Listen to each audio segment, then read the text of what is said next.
Yesterday, the 2028 federal election battle lines were drawn. The first and foremost job of government is to protect its citizens, to allow them to lead their lives with a minimum of government interference, to provide the infrastructure to grow our productive capacity and create breadwinner jobs for all who are here. Government must educate our children without imposing a lifetime of debt.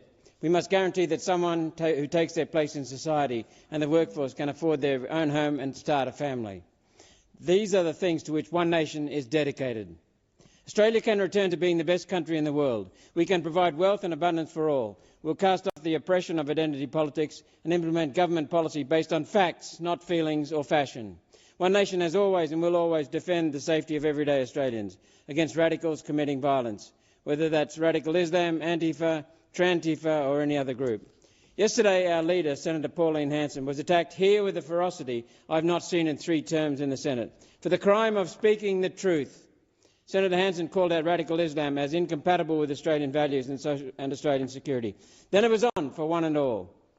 As commentator Andrew Bolt said last week, the assertion that Senator Hanson said there are no good Muslims is a lie. Her exact words were as follows, quote, "I've got no time for the radical Islam. Their religion concerns me because what it says in the Quran, they hate Westerners and that's what it's all about. You say, well, there are good Muslims out there. Well, I'm sorry, how can you tell me there are good Muslims?" End of quote. The context was clear. It was about radical Islam, not all Muslims.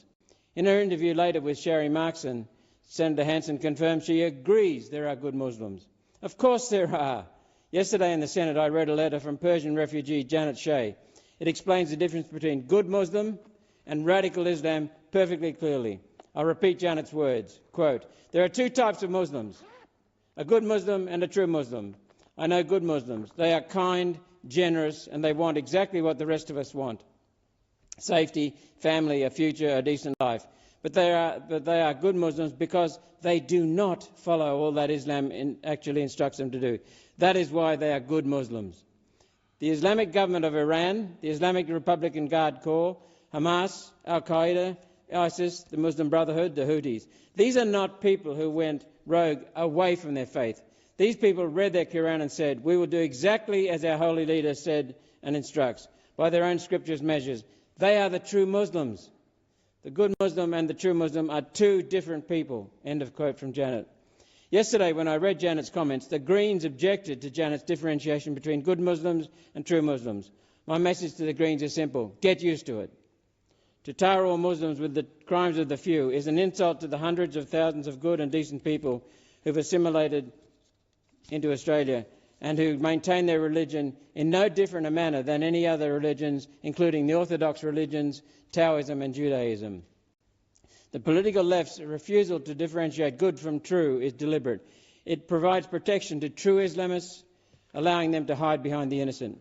This is, of course, an action which will lead Australia to ruin, as it is in the United Kingdom, as it did in Iran, which fell to the Ayatollahs after the left formed a suicide pact with radical Islam to overthrow the Shah.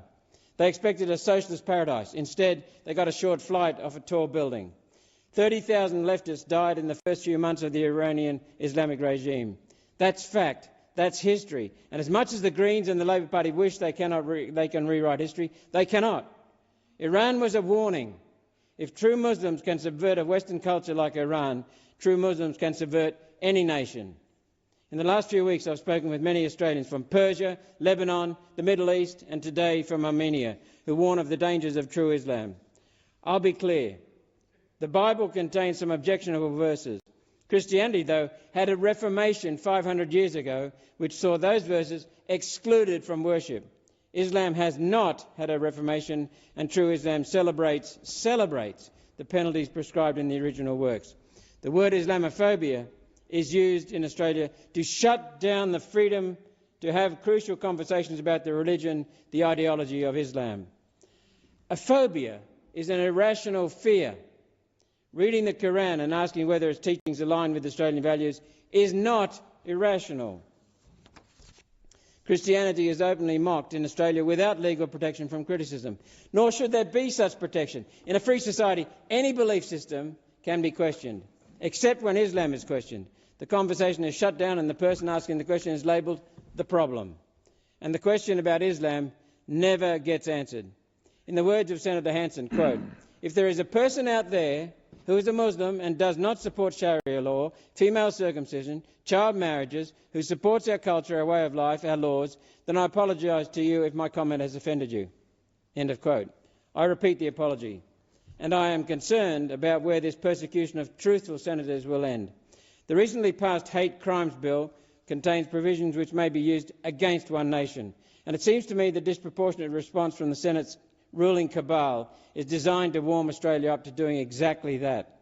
The hate crimes provisions added to the Commonwealth Crimes Act back in 2010 and twice since strengthened have never been used, never. The only prosecutions for hate crimes have been under state legislation. This shows that federal legislation is not needed. The states already have hate speech covered. As I said during the bill debate, for many years the left-wing commentariat, politicians and media accused those who sought to raise the alarm around rising anti-Semitism and Christian phobia with the crime of threatening social cohesion. The very elastic crime of racism has now been stretched to label as racist anyone who defends Australia and our way of life. Many Australians have been guilty of shooting the messenger, behaviour we saw again yesterday in this chamber. Meanwhile, the message itself, the hatred and the radicalisation, went unchallenged. The hate crimes bill was sold and it remains unchallenged. The hate crimes bill was sold to the Australian public as the only way the Islamic terrorist organisation Hizb ut-Tahrir could be banned. Well, it's been more than 3 months and that organisation has not been banned. For the third time, Parliament has passed hate speech laws that have not been used because Islam was never the target. In the latest polling, One Nation is 4 points behind the government and the panic. The political revenge is starting. The left is using the same playbook as did Germany recently, where the ruling coalition has just tried to ban Germany's version of One Nation, Alternative for Deutschland, AfD. Fortunately, the appeals court blocked the move, for now. The point being, they tried. The left hate contesting ideas in the court of public opinion and prefer to use thuggery, tyranny, censorship, control. One Nation will repeal the hate crimes legislation and leave the matter to the states.